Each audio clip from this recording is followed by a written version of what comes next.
look at it. The only way we're going to get it. Because this is going to block. You got a lot of good shots.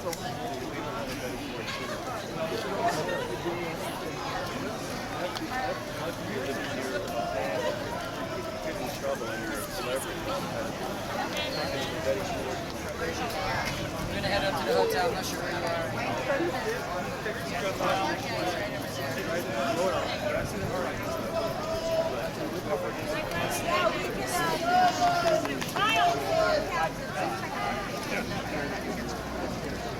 You guys go this way. Bear left. People's budgets, not potholes. People's budgets, okay. All right. People's budgets, not potholes. Healthcare, it's like the healthcare in San Francisco.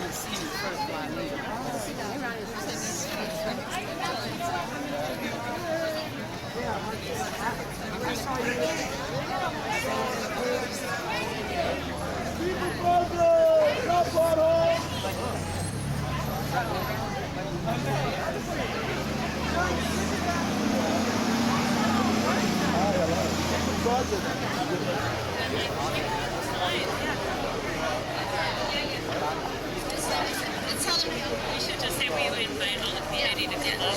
So we want to invite the community and the folks who have signs to come up and stand behind.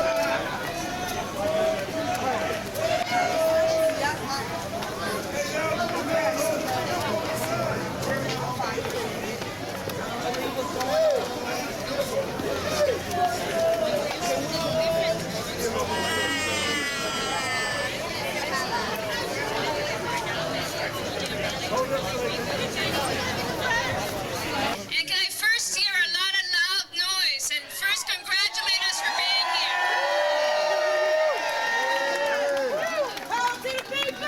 This is our city and these are our tax dollars and we have every right to be here to ask for what we need. Am I right? So my name is Ana Perez and I'm the director of the Central American Resource Center in the Mission, and I'm also part of the Immigrant Rights Coalition and part of the People's Budget Coalition. We've also been participating with the Family Budget Coalition, so welcome. Hi, it's so great to see everybody out here. My name is Esther Morales and I'm going to host this event with Ana. I am working with a coalition of advocates, providers, and individuals on behalf of families, working families here in the city. We are a committee of the People's Budget and we're here organizing today to refocus the leadership of the city on the issues of struggling and vulnerable populations and families. 好，各位大家好，我係UYU，係散訪家庭嘅成員。我哋嘅家庭都係因為市府嘅預算案庇護所，都係必要嘅。但係每年嘅呢些服務都係受到削減，實在係唔應該嘅。市府要採取人民嘅聲音，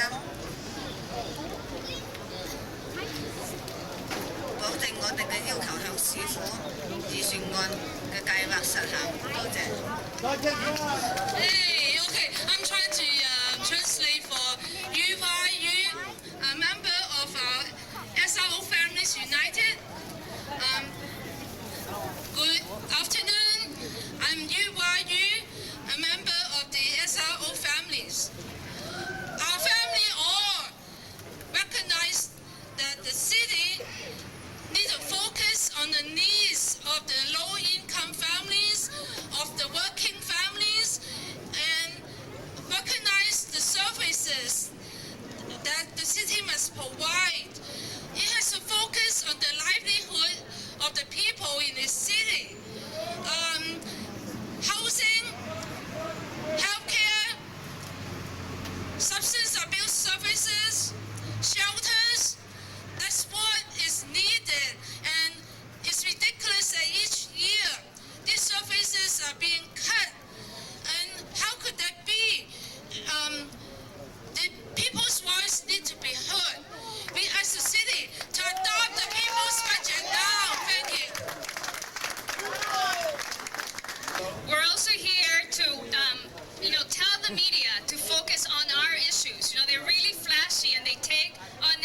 about personality. This is not about personalities. This is not about politics. This is about communities and our needs. We know that cities are bleeding out, families are bleeding out of this city. We know that they're leaving. We want to keep them here. We want to keep the nature of San Francisco. We want this to be a diverse city for all, and a city for all families. So we want to now welcome to the stage our first speaker. Before we welcome our first speaker, we as a People's Budget want to acknowledge an office here in the Board of Supervisors that has worked really closely with us, all of the staff, and Supervisor Chris Daly. And we would just like to hear, Chris Daly has always been a champion for our issues, and often a voice that brings the discussion to the forefront. And we know that politics have been murky lately, but we really want to acknowledge him and the staff's work. So let's hear it again Great. So we'd like to first invite You Want You from the SRO Family United Coalition. So You Want You, can you please come up?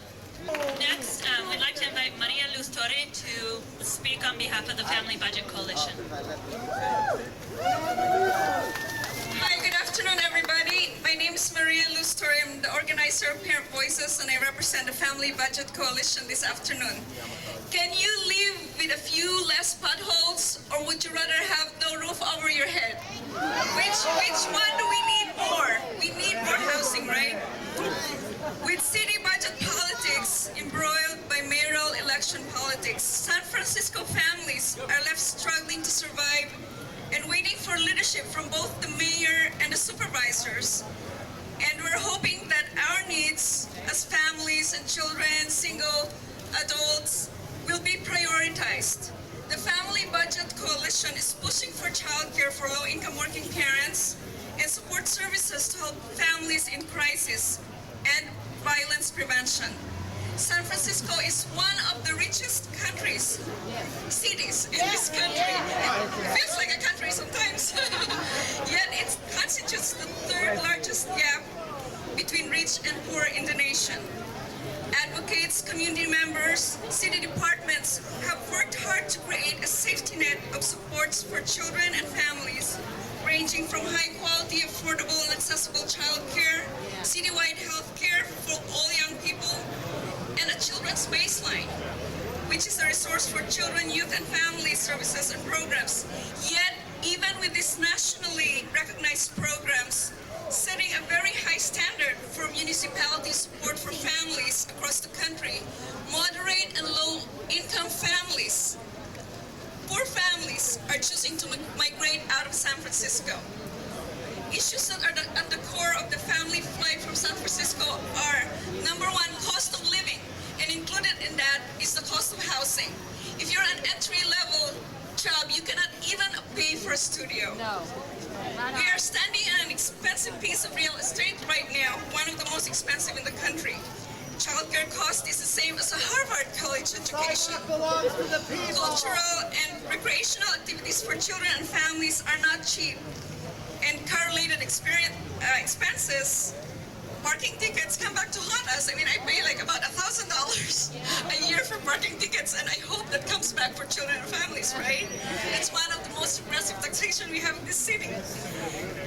Lack of space and safe outdoor areas for our children. In City Hall, we see two beautiful spaces. We have a childcare center here, but that doesn't reach everybody.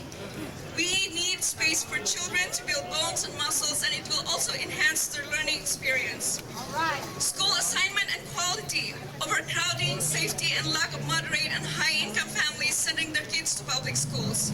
Safety or drug concerns, including gang violence, shootings, dangerous street traffic, and neighborhood safety. Lack of safety on Muni, reliable, safe public transportation between home and school. These are some of the issues that our families are facing, and yet we're talking about potholes. What are the real issues here? In addition, extreme poverty are concentrated in certain neighborhoods of the city and primarily among communities of color. They contribute dramatically to reduced life chances for children being raised in these neighborhoods. Our children cannot wait. Potholes can wait a little bit longer.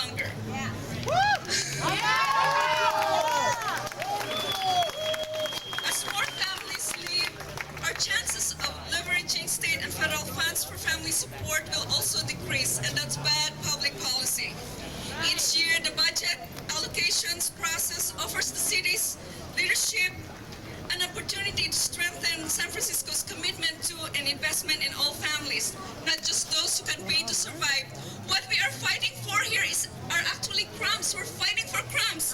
This year we have a $6 billion budget that grew by over $300 million in a year, and yet we're fighting for $60 million, a little amount. I think we hope they hear that message. The police is getting a 23% increase. Isn't that something?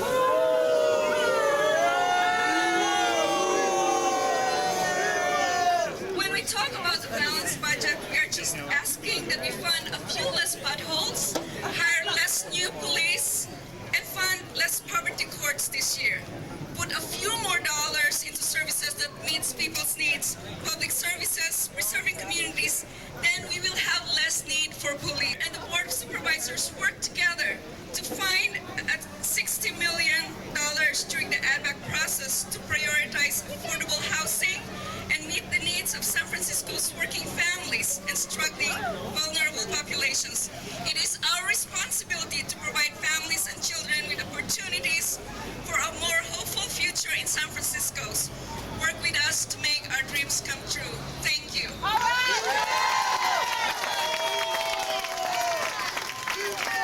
Whose city is this? Who does the city belong to?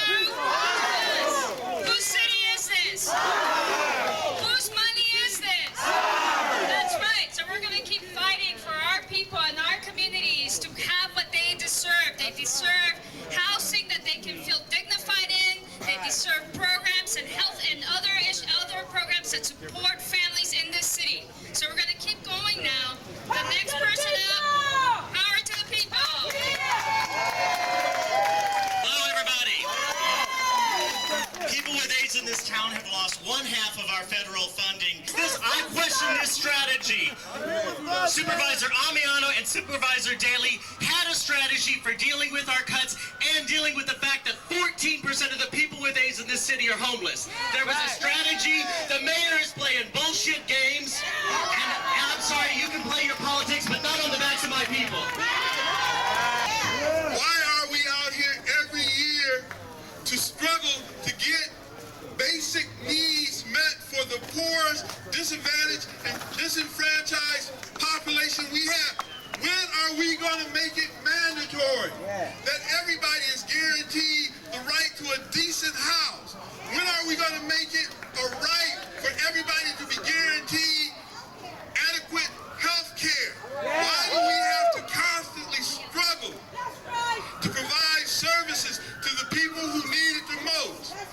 Haight-Ashbury started 40 years ago to provide quality services for poor and disadvantaged people. We are still fighting that fight. When are we going to make it mandatory that we provide a safety net to those who need it the most?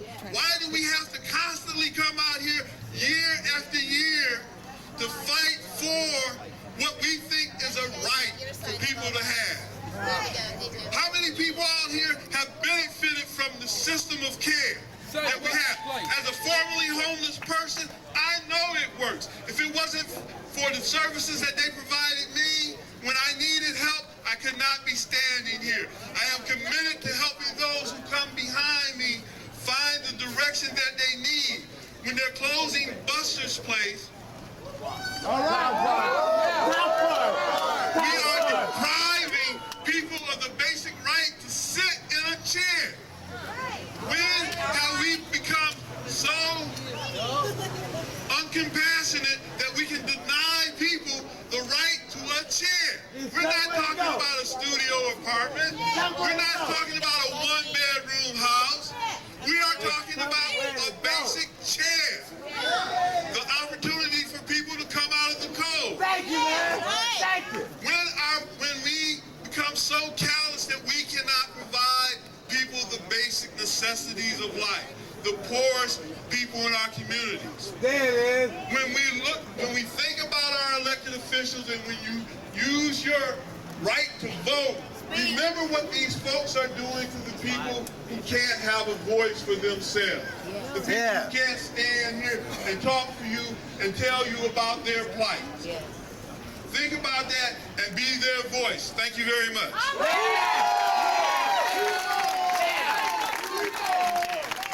We all know that in the last 2 years, immigrant families in our city have been struggling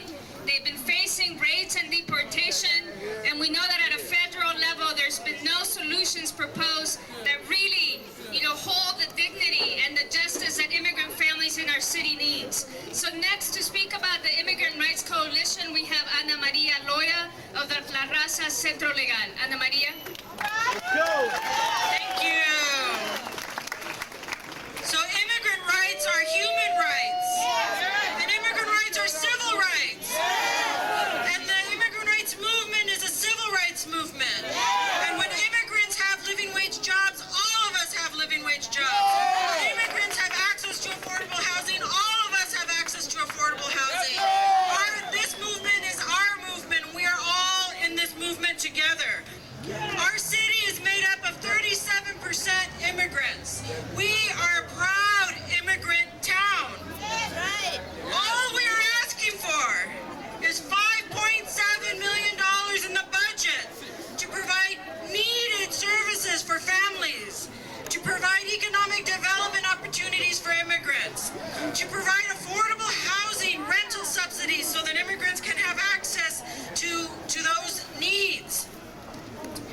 We're also asking that the city provide support so that when there are raids, that there are lawyers that can do deportation defense at no cost or low cost so that immigrants have access to legal services. We're asking that this town proudly enforce its sanctuary ordinance. A big campaign that talks about I go for that. Yeah. I go for that. I go for that. We're talking about the city invest money in asset development so that our communities can eventually learn how to own their businesses, develop cooperative housing, own property, become part of the owners in San Francisco so that it's not just always living at the end. I just want to say that representing the immigrant communities, it's very proud for me to stand here with much respect and much love to all our brothers and sisters out here, to the seniors fighting for services and housing, to the youth fighting for safe and dignified neighborhoods, to the African American community struggling for dignity and rights and its civil rights protected. Here, standing with the Immigrant Rights Movement, I'm proud to stand with all of you brothers and sisters and say, we are here in solidarity. This movement is our movement. This city is our city. Thank you.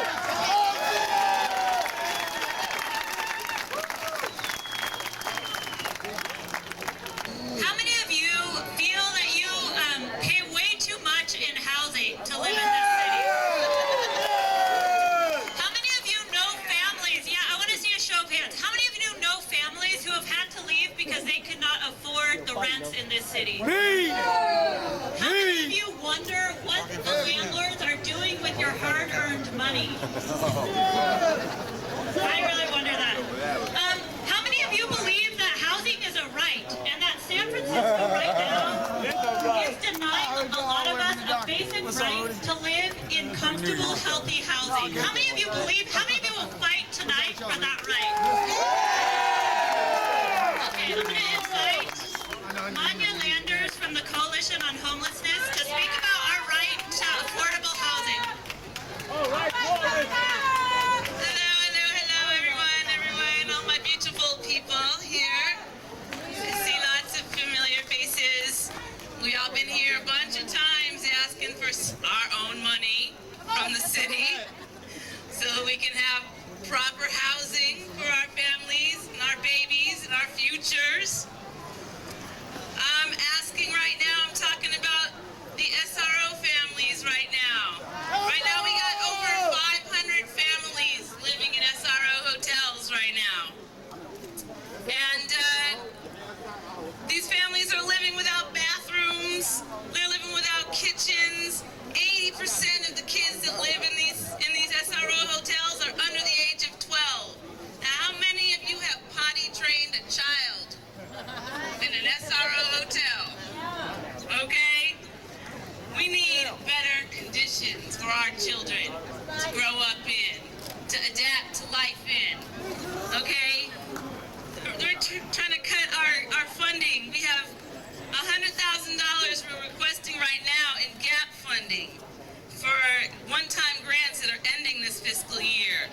We need to continue services. We don't need a reduction in services at a time when our demand is rising at a ratio of 4 to 1. As one family moves out of an SRO hotel,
budget is the living wage amendments.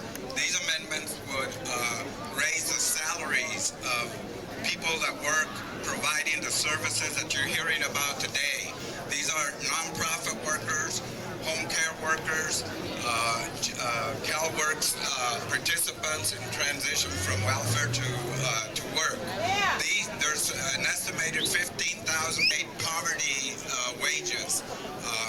The politicians in this building have not come through and paid these people the wages that will keep them able to live in San Francisco. I've worked in numerous neighborhood-based organizations, and I've seen many of my co-workers have to move out of the city because they cannot afford to live here. They've had to bring in roommates to be able to meet the rent. They've had to have as many as 2 part-time jobs in addition to their full-time job to be able to make it. That's a shame, you know, and that can be fixed, you know.